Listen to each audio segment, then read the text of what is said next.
Vamos esperar o Fred, deve estar para entrar já.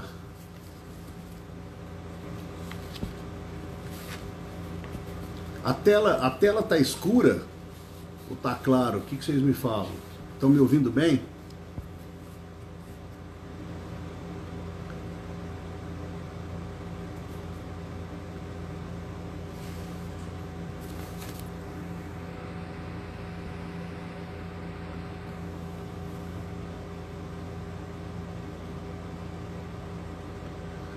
E dá pra me ouvir bem, Neymar? Obrigado, Eliton. Lilian. Rania. Boa noite, Lilian.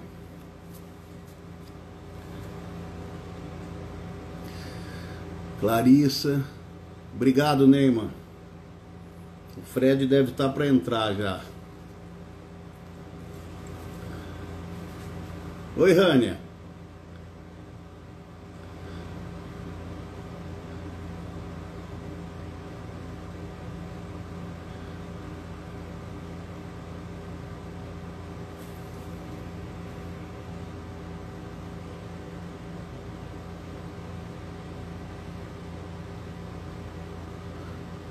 Vander.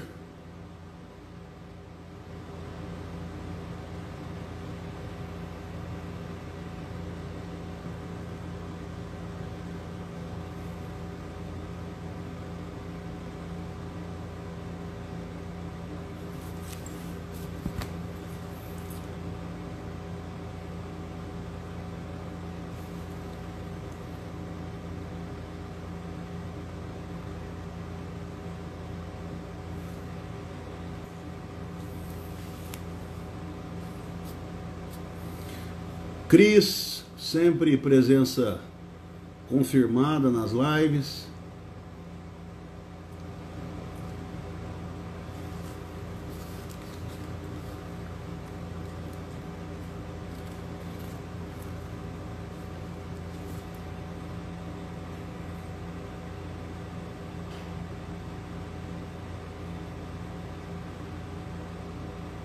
Luizinho, bem-vindo. Du Petrov, meu amigo. Ricardo Calil, meu sócio, meu amigo.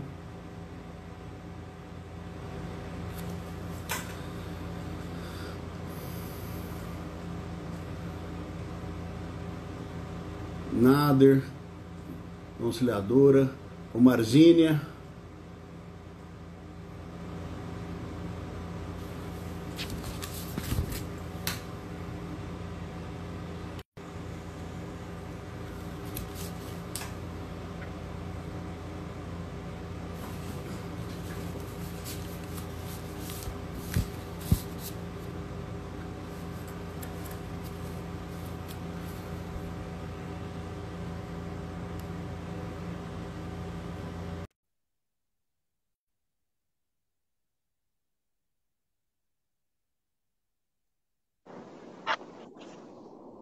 Grande Fred. Ô, meu caro, Tá me ouvindo? Tá me maravilha. vendo bem? Tô ouvindo bem. E você Tá tá me tudo ouvindo? muito bem também, tudo ótimo. Você tá na capital da alegria? Tô na capital da alegria, do É amor, da mesmo. fraternidade, da hospitalidade. Que privilégio seu, hein? Coisa boa. E hoje o dia tá lindo. Tá Hoje o bonito dia aí? tá especialmente bonito. Que bom, Fred. Você sabe que esses dias eu estava assistindo uma live sua, não me lembro agora, mas era com uma moça que está em Roma. Tá na E, Carol Caputo. e eu gostei muito de uma parte em que você menciona as razões pelas quais você ficou em Salvador, né? E eu costumo levar em consideração muito mais esse aspecto humano das pessoas do que qualquer outra coisa. Eu acho que as qualificações que eu vou citar aqui daqui a pouco suas, e iguais às que eu tenho também no mesmo, vamos dizer assim, no mesmo segmento, eu acho que são importantes, mas esse lado humano, para mim, é o que me cativa. E eu lembrei muito Obrigado. de mim, porque as definições que você deu, parecia que eu estava você estava falando para mim aquilo, viu? Gostei muito, parabéns, viu? Obrigado, obrigado. Não foi fácil, não foi fácil racionalizar aquilo, nem foi fácil o processo pelo qual eu tive de passar para chegar a essa conclusão. Então, o próprio processo foi difícil, como também foi difícil elaborar essas razões que me fazem, a despeito de tudo, apesar de tudo, permanecer em Salvador e não fazer, por exemplo, nosso amigo Gide, que está aqui assistindo, Ele já que entrou, é soteropolitano também. Já entrou. Que é soteropolitano e que é um homem do mundo, né? Está há mais de 25 anos, 20 e tantos anos nos Estados Unidos. Mas vem todo ano para a Bahia, fica 3 meses da Bahia. Mas vem dos Estados Unidos, fica 3 meses da Bahia. Mas você vê como é que são as coisas, né? Agora, com essa questão da pandemia e essa difusão toda da comunicação por vídeo, e você hoje trabalha praticamente no Brasil inteiro, tendo o privilégio de morar onde você ama, né? Eu, da mesma forma, eu também tenho escritório aqui em Barretos, tenho escritório em São Paulo, leciono em Ribeirão Preto e advogo no Brasil inteiro. Então, eu acho que, na verdade, nós somos privilegiados, viu, Fred? Somos, eu não tenho dúvida disso. Não tenho dúvida disso. Quanto ao professor Gide, que é um mestre para nós todos, era para eu estar com ele nesse momento lá em Syracuse. Ah, que beleza. Eu ia ficar 1 ano com ele lá, mas aí veio essa questão da pandemia, vamos ver se o ano que vem eu consigo, né? Mas vai conseguir, Se Deus quiser, Fred. Deixa eu te apresentar, nós temos só 45 minutos, porque você tem um compromisso logo depois, né? Então, eu queria ser redundante aqui, mas preciso te apresentar, né? O professor Fred, todo mundo sabe, ele é doutor, mestre, pós-doutor pela Faculdade de Lisboa, livre docente pela USP, ele é professor de doutorado e de mestrado da UFBA, é assim que vocês falam, né? UFBA. Os mais entusiasmados falam FUBA. Federal University, FUBA, né? Federal University of Bahia. FUBA. Eu go back to Bahia também, né? Termina assim, pronto. Mas o Fred, ele também é autor de diversos livros sobre o tema que a gente vai, ou pelo menos parte do tema que a gente vai conversar. Ele tem um ótimo artigo na Repro e tem também o volume 4 da Juspodium, da coleção de processo civil, aquele vinho, que é um livro que ele escreve com o Hermes Zanetti, é uma doutrina excepcional. E o Fred foi um dos grandes líderes responsáveis vamos dizer assim, no ambiente acadêmico pela promulgação do nosso CPC, do CPC 2015. E eu acho que a comunidade jurídica deve isso a você. Eu aqui de público, inclusive, quero agradecer esse CPC que foi tão incompreendido no começo, tão criticado, e que hoje, isso eu faço uma meia-culpa, e que hoje a gente percebe que ele trouxe muitos avanços, sem dúvida nenhuma, eu não tenho dúvida sobre isso, né? Mas, Fred, eu queria mudar um pouco o formato dessa nossa live, e ao invés de, tradicionalmente, iniciar com conceitos, definições, como normalmente se faz, para quebrar um pouco esse clima, e depois a gente entra nos conceitos e definições, no meio dos temas, né? Eu queria te fazer uma pergunta já um pouco mais elaborada, porque eu acho que o nosso público está mais do que preparado para que a gente faça esse pulo, né? Certo. Você não acha, Fred, considerando aquelas 5 características que você aponta sobre os processos estruturais, você não acha que o artigo 23 da LINDB, o regime de transição, se aplica aos processos estruturais? Excelente pergunta, meu querido. Primeiro, obrigado pelas suas palavras, obrigado pelo convite para estar aqui. Vamos lá. Para resgatar, quais são as 5 características que para só entender, né? Eu entendo que o processo estrutural tem 8 características, sendo que das 8, 5 são necessárias, sempre existirão. E outras 3 costumam existir. São típicas não necessárias. Eu chamo de típicas não necessárias. As outras 5 são típicas necessárias. O processo estrutural, ele cuida de um problema estrutural. Então, o objeto dele é um problema estrutural. Ele é um processo que tem por objetivo promover a transformação de um estado de desconformidade para um estado de conformidade. Então, todo processo estrutural visa reestruturar, e a reestruturação depende de tempo, depende de definição de meios e de grau. O processo estrutural ele se divide em duas fases muito claras, a fase de constatação do problema e a fase de solução do problema. O processo estrutural é estruturalmente flexível, quarta característica, e ele só sobrevive, só existe se o ambiente for de consensualidade.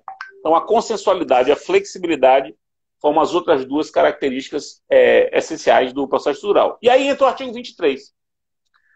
O artigo 23 da LINDB, na verdade, o estudo da LINDB e a ligação da LINDB com o processo civil, sobretudo a LINDB reformada em 2018, é fundamental. E o artigo 23 ele estabelece o dever do decisor, e o decisor em processo judicial, em processo administrativo, ou em processo de controle pelo Tribunal de Contas, ou seja, o órgão decisor que for quebrar uma situação consolidada para estabelecer uma nova situação, o órgão decisor tem de viabilizar um regime de transição. Um regime de transição. E eu digo expressamente isso nesse texto, eu faço expressa referência ao artigo 23 como fundamental para compreender o processo estrutural, fundamental para poder viabilizar o processo estrutural. E agora, recentemente, o professor Antônio do Passo Cabral publicou um livro que se chama Regras de Transição no Processo Judicial e Administrativo, uma introdução ao artigo 23 da LINDB. É um livro de um processualista que já estuda regras de transição há muito tempo e que se dedicou e que se debruçou apenas sobre o 23. Então, eu reputo o 23 da LINDB, para encerrar e responder a sua pergunta, um dos dispositivos que compõem a infraestrutura normativa básica para viabilizar o processo estrutural no Brasil. Eu acho isso também, eu concordo, eu acho importantíssimo. Eu tenho uma dúvida, Fred, com relação a essas 5 características, e eu ainda não formei a minha convicção, mas eu, assim, a priori, eu tenho uma divergência com você. Na verdade, eu quero entender melhor para você me convencer, né? Não quero ter a petulância de divergir assim, sem aprofundar. Não, digo sem aprofundar no assunto, né? Da forma necessária.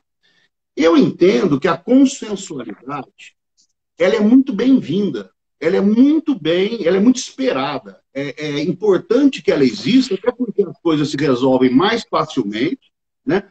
Mas eu não consigo enxergar a consensualidade como um pré-requisito ou algo necessário para que ela ocorra. E por que eu falo isso?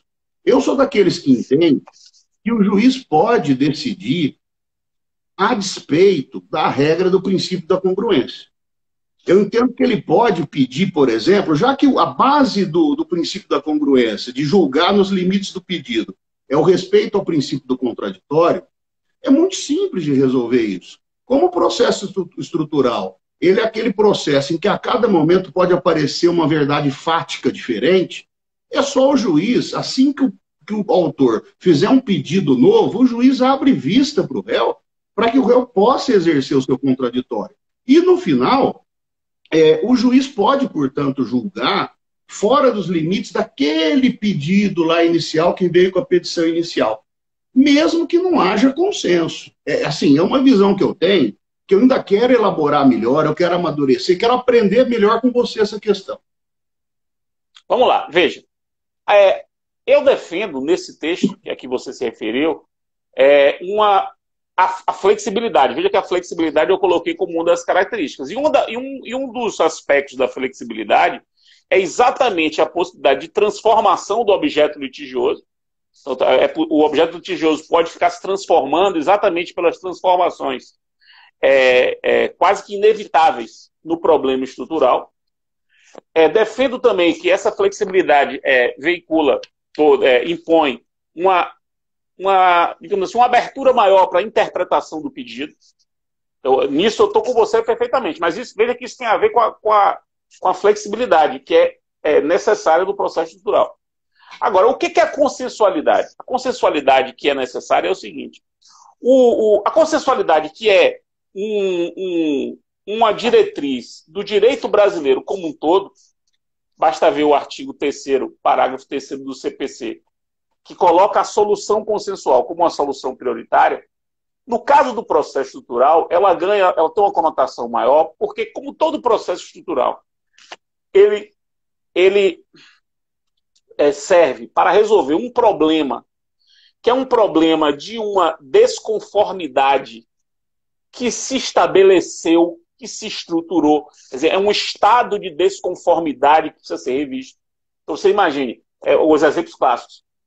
Os presídios brasileiros estão em desconformidade com o que determina a lei de execução penal. Isso é um problema já estruturado. Veja, o problema está estruturado. Para você resolver esse problema, não basta que o juiz decida, resolva o problema. Não basta. É impossível. Esse problema jamais será resolvido assim. Você terá que promover uma quantidade tão impressionante de mudanças, de reajustes orçamentários, administrativos, de realocação de gente, e vai demandar tanto tempo que uma solução como essa, que é uma solução que o juiz pode determinar, ela jamais vai conseguir ser viabilizada sem o diálogo de todo mundo. E tem um outro ponto. Para o juiz compreender o que deve ser feito, que também tem esse ponto. O juiz é um juiz, ele fez concurso para ser juiz. Ele não fez concurso para ser administrador de penitenciário. Ele não estudou política pública penitenciária. Para ele compreender, ele precisa das partes. Ele precisa que as partes venham e dialoguem com ele. Por isso que a gente coloca a consensualidade como um elemento necessário do processo estrutural. Não, imagine agora, vou dar um exemplo do nosso tempo. Tem juiz dando em liminar de ação civil pública ordem de lockdown. Veja, alguém pede o lockdown. Pede uma medida e o juiz... Ou seja, lockdown não é fechar a porta da sua casa. O lockdown exige uma complexidade de ações governamentais e não governamentais que somente pode ser tomada com a participação de todos os envolvidos. Não pode vir do juiz. Então, esse é um caso emblemático para mostrar que sem a consensualidade, o processo estrutural não se desenvolve. Aí vira o processo clássico, em que o juiz recebe as demandas e ordena. Mas a gente poderia dizer assim, que a consensualidade ela é ultra necessária numa fase de amadurecimento desses processos estruturais. O que eu quero dizer com isso? É da natureza dos processos estruturais que sejam ouvidas inúmeras e diferentes pessoas, cada uma de um setor e de um segmento, em razão da complexidade, normalmente, do objeto discutido naquele processo. Então, após a oitiva, um intenso debate, eu entendo perfeitamente essa questão da consensualidade no iter processual, vamos dizer assim, nessa fase de amadurecimento. Mas supondo que após um amadurecimento todo e com o exaurimento da fase de cognição do processo, o juiz tenha que tomar uma decisão. Nesse caso, que você... Gente, olha só. Porque, veja, você lembra que eu falei que uma das características é a divisão das duas fases? A primeira fase, ela se assemelha muito com um processo tradicional. Porque a primeira fase vai ser a fase em que o juiz vai ouvir as partes e vai decidir se aquele estado é um estado de desconformidade. Ele vai decidir. Ele vai ter que avaliar. Isso aqui é um estado de desconformidade que precisa ser revisto. O que vai ser a decisão dele? Determino a reestruturação. Determino a solução desse problema estrutural. Determino. Terminou essa primeira fase. A segunda fase, essa segunda fase que é o problema. Porque a segunda fase é a fase de reestruturação. Mas essa primeira fase, Fred, nós ainda não estamos contando com a consensualidade, correto? Não necessariamente. Ela é importante para um momento, ela é importante para ela é importante para que o juiz compreenda mais corretamente o problema. Veja, eu vou dar um exemplo como advogado, e os exemplos que eu vou dar aqui são reais. Eu atuei nesses casos. Nos dois casos, atuei como parecerista, não atuei como advogado forense, né? Mas estou acompanhando os casos muito de perto. Talvez sejam dois dos casos dos processos estruturais Fred, mais emblemáticos. Desculpa te interromper. O Gide fez um questionamento. Sim, isso aqui é importante. Na segunda fase, o juiz pode mudar o administrador. Veja, na segunda fase, o juiz pode nomear um administrador, pode, não é necessário, mas pode. E pode mudar? Pode, porque essa segunda fase, que é a fase de reestruturação, as medidas executivas, as medidas para implementar essa estruturação são medidas atípicas. A atipicidade executiva, que é um elemento da flexibilidade, lembre-se do que eu falei, a flexibilidade é fundamental. Um dos elementos da flexibilidade é a atipicidade executiva. É um desses elementos.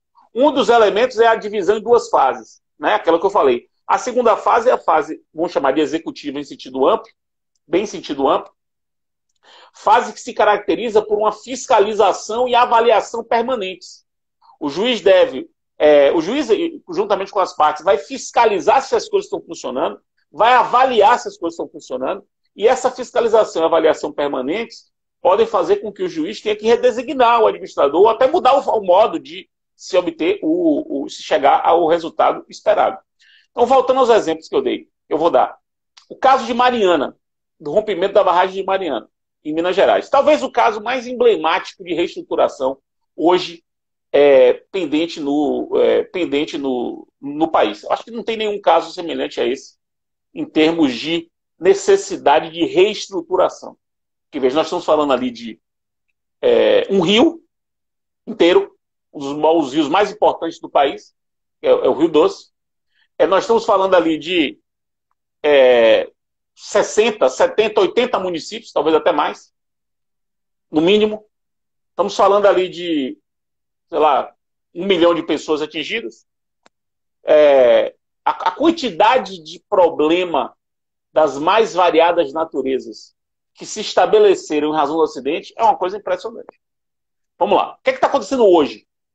Hoje você já tem uma estrutura, uma infraestrutura para reestruturar aquele problema. Já tem. Essa infraestrutura foi toda construída negocialmente. Toda. 100% dela. E se você examinar os TACs que construíram essa infraestrutura de recomposição dos problemas, um negócio ultra complexo, você, lendo aquele TAC, você vai ter a convicção, meu amigo, que seria impossível um juiz decidir aquilo. Aquilo ali jamais poderia sair da mente de um juiz. Jamais. Jamais sairia de um escritório de um juiz sozinho, bolando aquele complexo. Só o TAC principal tem 250 cláusulas.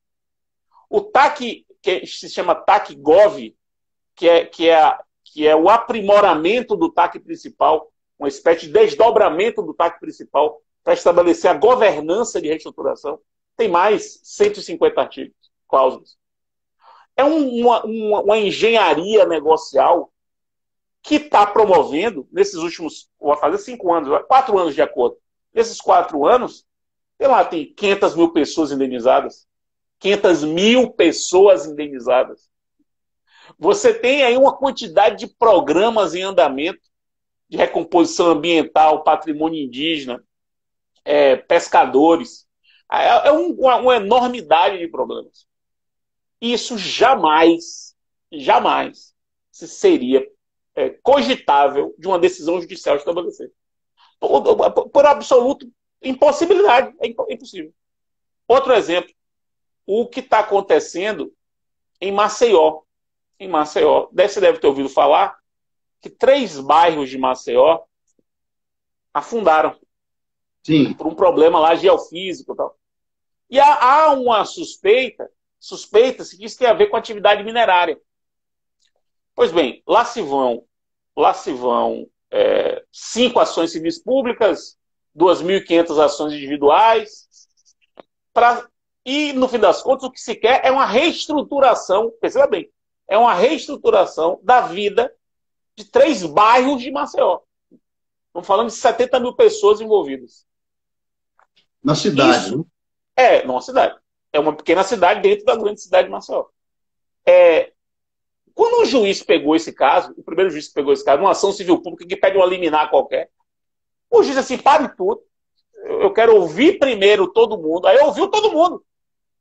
Antes de tomar qualquer coisa, antes de prosseguir, ele teve que parar tudo para ouvir, para entender o que estava acontecendo. Ele é um juiz que é um juiz que está lá julgando causa previdenciária, de benefício previdenciário por morte, que discute FGTS e Caixa Econômica. O cara tem que pegar esse problema, ele não tem condição.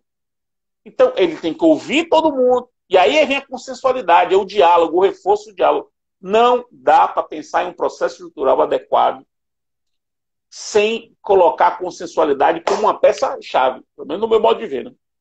E não, eu entendi. Com relação a essa questão do complexo amadurecimento do processo estrutural, eu concordo plenamente com você. Talvez, Fred, não sei, estou aqui pensando, talvez fosse importante a presença da consensualidade na primeira fase.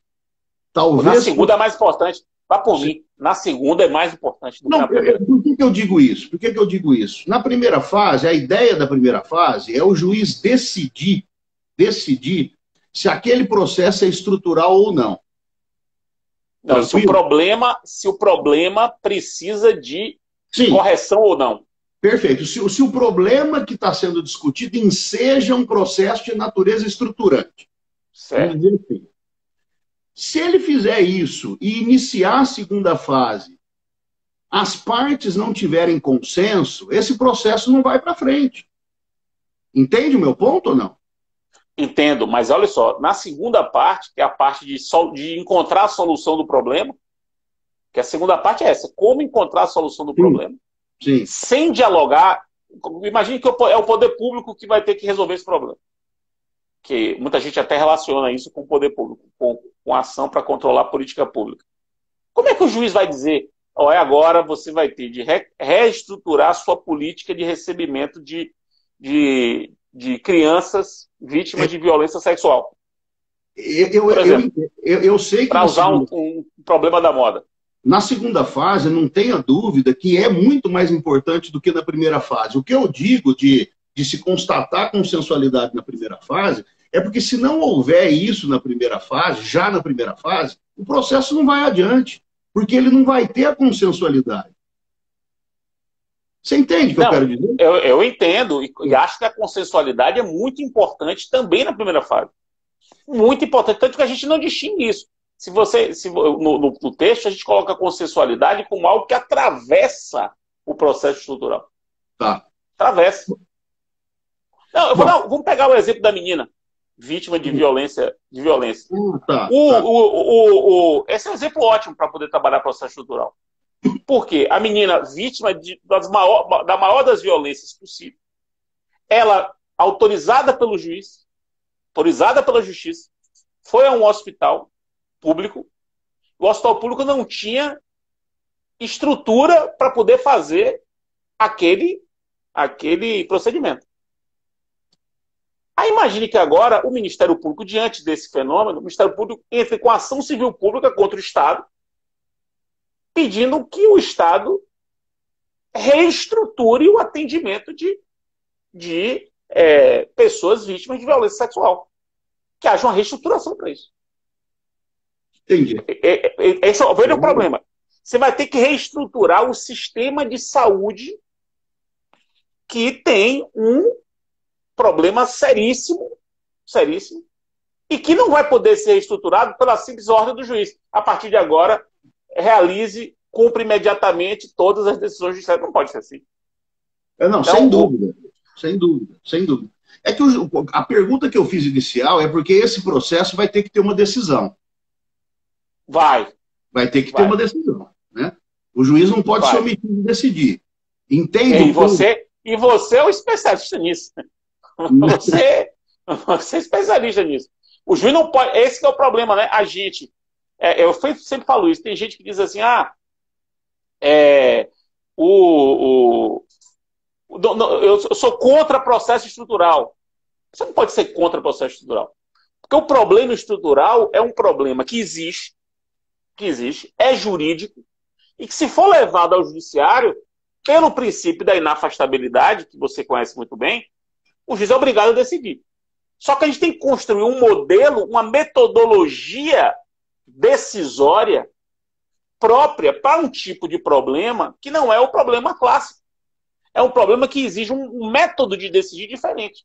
E Sem aí a dúvida. gente coloca a consensualidade como um elemento que o juiz deve observar para isso. O Fred, aproveitando esse gancho, até ia trazer essa discussão mais para o final. Mas é uma situação nova. Nós temos aí verificado que, pelo dinamismo todo da sociedade, do dia a dia, da vida, da humanidade, o direito positivado ele não consegue acompanhar os passos dessa sociedade muito dinâmica. E muitas vezes a gente tem que se valer de outro. Bom, a própria lei que alterou a Lindbe é um exemplo de uma boa dosagem de consequencialismo nisso tudo, né? 100%, alta dosagem, alta dosagem. Não que a gente queira abandonar o positivismo, não é isso, né? Mas muitas vezes há necessidade de se dosar de outra forma, porque senão o juiz não tem nem ferramenta para poder decidir de uma forma efetiva, né? A questão que eu coloco é a seguinte: nós estamos diante de uma discussão nova, mas eu já vi várias vezes. Eu fiz uma live com o Lordelo, por exemplo, que concorda com você. No sentido. Faz bem. Ele faz bem, porque me orientando faz bem concordar. Não, e você prefaciou o livro dele e o professor Gide apresentou. Gide estava na banca também. Gide estava na banca. Aliás, eu digo o seguinte: os baianos tomaram conta do processo coletivo. Não tem para ninguém, viu, Fred? É você, o Gide. É verdade, e quando o baiano toma conta, fica difícil de encontrar um segundo lugar, viu? Mas, Fred, voltando à questão que eu estava te perguntando, o Lordelo concorda com você com relação a se o nosso microsistema, já considerando que o CPC integra esse microsistema, isso para mim é indiscutível, né?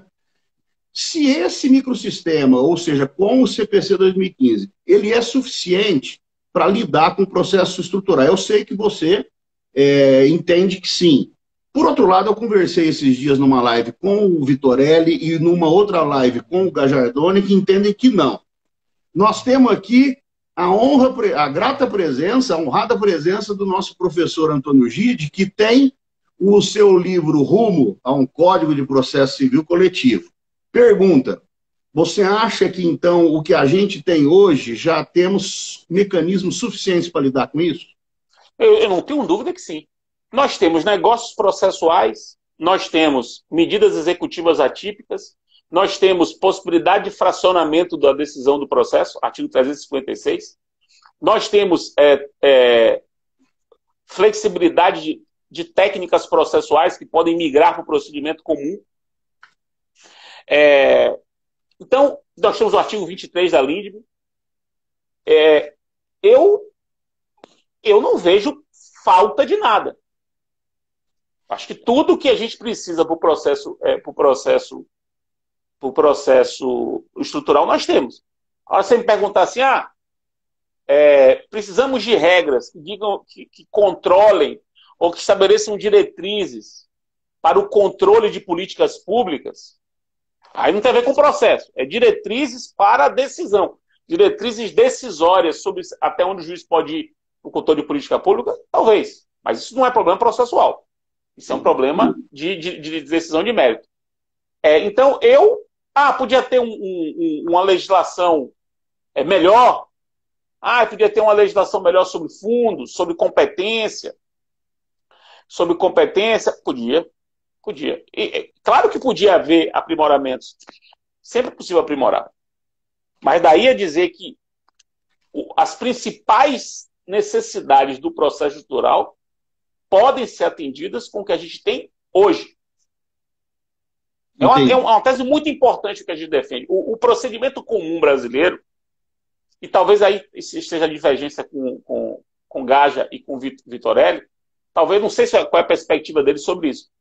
Eu nunca conversei com ele sobre esse ponto, mas, para mim, o processo civil brasileiro, ele é extremamente flexível. E é flexível negocialmente, é flexível pelo juiz, e já é flexível pela própria legislação. De modo que, se o processo é flexível, a coisa já anda muito bem. Então, o processo estrutural. Muito bem. Já tem um artigo 23, que realmente podia ser uma lacuna. Já tem. Então, eu acho que não há essa falta que os nossos amigos apontam.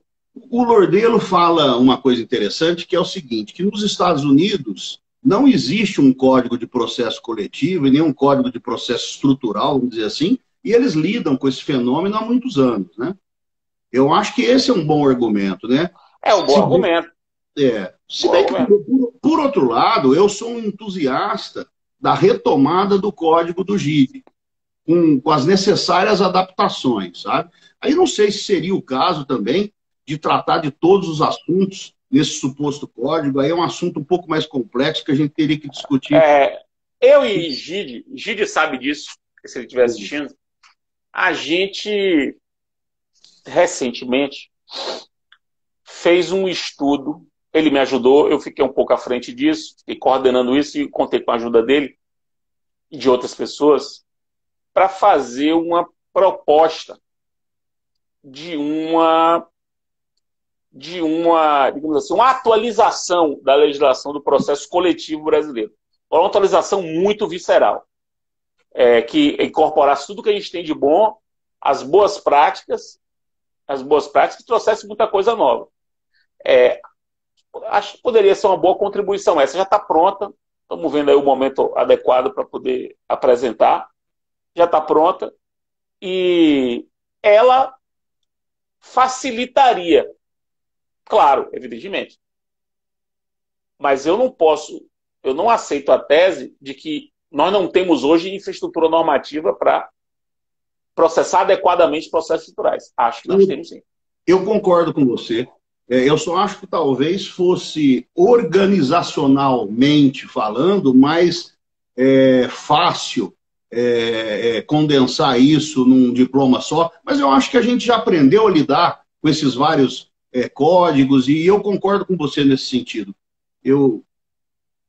Parece que parou o sinal. Está me ouvindo, Fred? Não, estou ouvindo você bem. Está me ouvindo. Não, eu estou de acordo com você nesse ponto. Tá? Fred, o que você me fala do bendito ou maldito artigo 16 da Lei de Ação Civil Pública, cuja discussão teve repercussão geral agora no recurso extraordinário e houve suspensão pelo 1035 do CPC dos casos do Brasil inteiro que versam sobre esse assunto? Eu lamento, né? Eu lamento tudo isso. Foram anos para poder convencer o STJ a ignorar o artigo 16 da Lei de Ação Civil Pública, e agora isso foi retomado de um jeito que, enfim, assusta. Eu lamento. Você acha que não vão declarar inconstitucionalidade? Acho que não. É mesmo? Que loucura isso. A minha impressão, né? Tá. Eu achava que o artigo 103 do Código de Defesa do Consumidor, no meu modo de ver, já tinha resolvido essa questão. Não. É que o artigo 16 é um equívoco, né? Esse artigo 16 é um equívoco histórico. É uma aberração. Mas agora estou um pouco preocupado. Acho que agora vem forte. Vem forte. É mesmo? Eu acho. Com alguma modulação? Certamente. Um negócio de mais de 20 anos, né? Tem 20 anos isso, é de 2001. Acho que o artigo 16 é de 2001, 2002. Ele foi acrescentado. Certamente teria que ter modulação, né? Evidentemente. Se eventualmente fosse considerado inconstitucional. É provável que faça algum tipo de interpretação conforme, né? Para salvar. Você levantou a questão, deu o exemplo de Mariana, e não estava no meu script aqui, mas eu pensei numa situação que sempre tem me intrigado. Numa situação dessa complexa, que envolve várias matizes de danos e de pessoas, etc., com certeza absoluta, nós vamos encontrar vários grupos de vulneráveis ou de hipossuficientes cujos direitos acabam colidindo entre si. Até agora, Muito. tudo bem? Tudo ótimo. Pergunta que eu te faço. A Defensoria Pública, que seria, em tese, a instituição legitimada, em tese, para defender esses grupos, você acha que ela teria que disponibilizar defensores distintos para a defesa dos direitos distintos? Se os subgrupos tiverem potencial de conflito, né? Quer dizer, se houver possibilidade de conflito entre os subgrupos, eu não tenho dúvida disso. Inclusive, Lordelo, ele me deu um exemplo, como Ministério Público Federal, que ele viveu isso. Era para defender população ribeirinha, só que havia povos ribeirinhos que tinham, perante o conflito, perspectiva completamente diversa. E aí o Ministério Público seria o único legitimado de um grupo maior, cujos subgrupos tinham perspectiva diversa do problema. Entendi. Isso foi muito complicado. Acho que essa ideia de você perceber a existência de subgrupos e com isso, você aumentar o espectro dos legitimados é muito importante. Muito importante para melhorar a qualidade da legitimação para a tutela dos direitos dos grupos em juízo. Eu tinha essa visão também. Eu imaginava que seria por aí a solução. E, por falar na defensoria, eu já tive vários alunos defensores que eles acham que eu critico a defensoria, mas eu não critico, né? Eu só acho que eles interpretam errado aquela decisão do STF naquela ação direta de inconstitucionalidade do CONAMP, né? Tem alguns que acham que o STF liberou a defensoria para defender qualquer tipo de direito, né? Não. E quando eu falo da limitação, e quando eu falo mais ainda, que é possível e é preciso no nosso direito coletivo, no processo coletivo, a análise da pertinência temática, da representação adequada, eu quase apanho, sabe, Fred? Mas enfim, eu sei que você pensa dessa forma também. Você deu um feliz exemplo do PlayStation, se eu não me engano, que eu acho muito bom. Né? PlayStation e Mercedes-Benz, né? Eu acho que eu dou dois exemplos. Não tem lógica. Exatamente. Na verdade, eu sou mais radical. Não há nenhum legitimado coletivo que seja universal, nem mesmo o Ministério Público. Concordo com você. Nem o Ministério Público pode se arrogar a possibilidade de propor qualquer ação coletiva. Concordo com você. Defensoria Pública também não. E eu sou um entusiasta da Defensoria.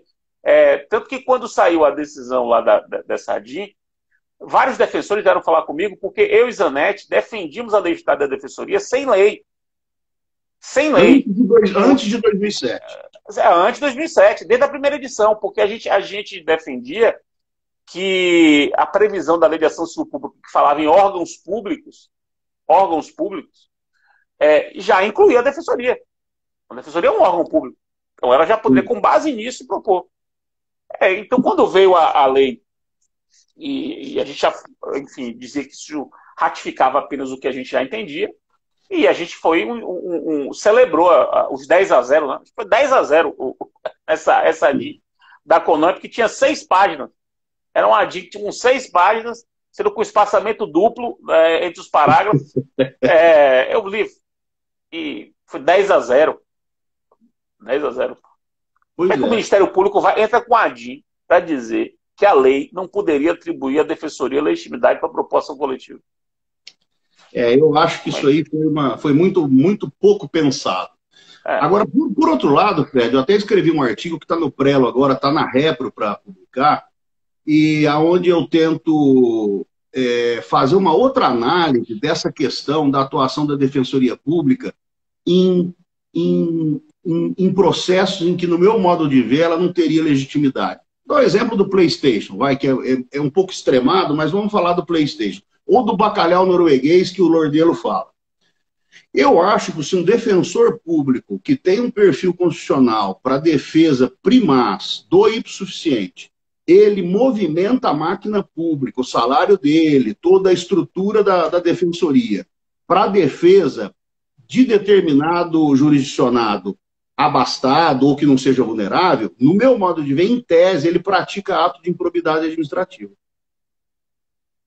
Eu não tenho condição de responder. Eu não tenho condição de avaliar isso. Em tese, eu penso o seguinte, que ele fere alguns princípios do caput do 37 da Constituição. O princípio da eficiência, ele não está sendo eficiente na medida em que ele não está atingindo o escopo da instituição. O princípio da legalidade, pelo mesmo motivo, né? E aí vai. Mas, enfim, é uma coisa que me surgiu há poucos dias e que eu escrevi com a mão leve, não foi com a mão pesada, porque eu também não quero acusar ninguém, enfim, é uma discussão em tese, né, Fred?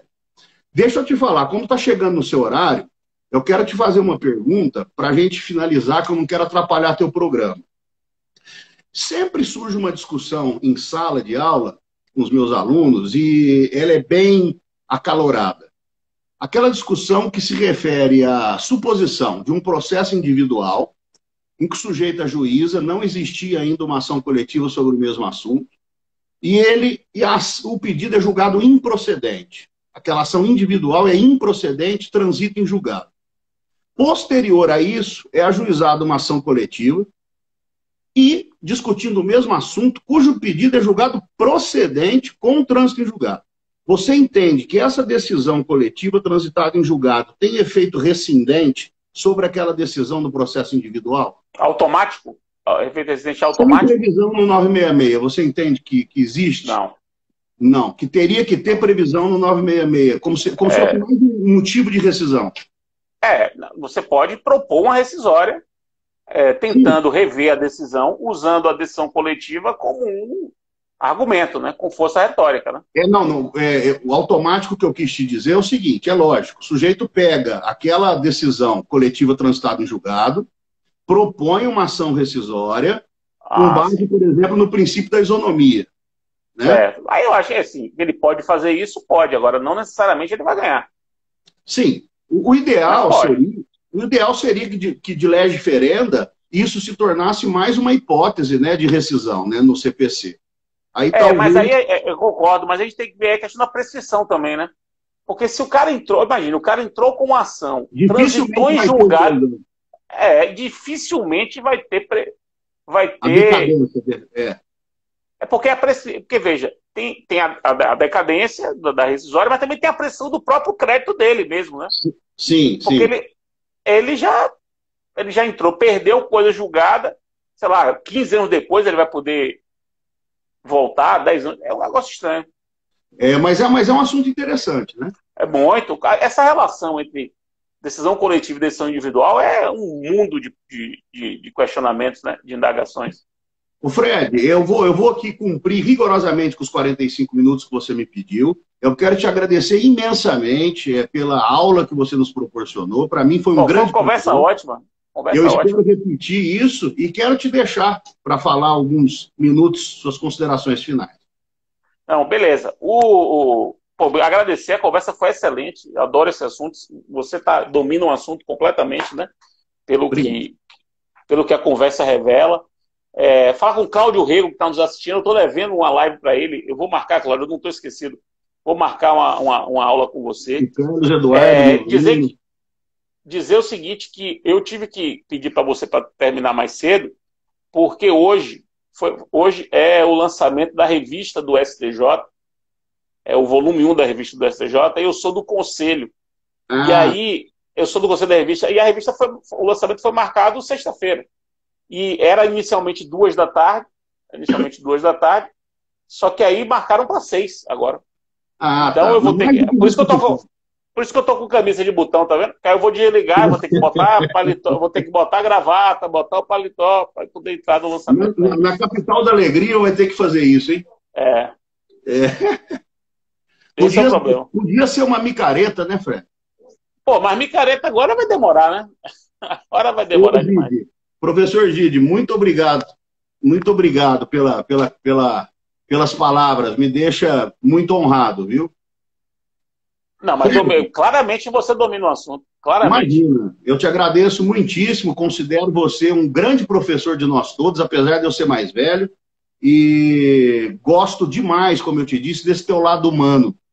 Obrigado. Isso para mim me cativa muito, viu? Obrigado, meu. Pode contar comigo, você tem meu contato aí, a gente Deixa eu outra área lembrar o pessoal que dia 1º de outubro o professor Fred vai abrir o nosso congresso lá da UNAERP, da Universidade de Ribeirão Preto, também às 17 horas. 17 horas.